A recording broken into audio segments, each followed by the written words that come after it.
Good morning, my compatriots in the Philippines and the world. Today is August 24, 2026, Feast of Saint Bartholomew the Apostle, and today I am granted the grace and the blessing to be with Father Henry Ferreras here in the Hearts of Jesus and Mary Parish, and above all our former University of the Philippines chaplain.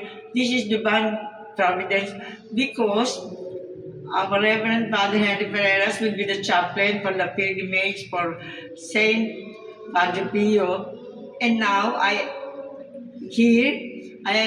this we celebrate his being chaplain of the pilgrimage for Saint Padre Pio because Saint Padre Pio told me mysteriously in Casa Pace Bene. And then that's another story. So today also, Santa Teresa de Jesus, upon waking up, reminded me of my dream of the August peace transverbration of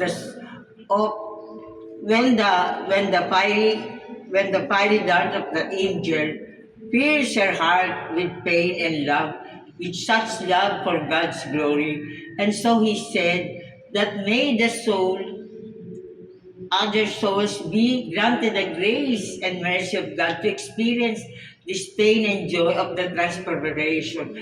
Amen. And then not only that, so today I also launched with Father Henry Pereira for the pilgrimage of what Saint Teresa of the Child Jesus called the Philippines Transfiguration Temple of the World.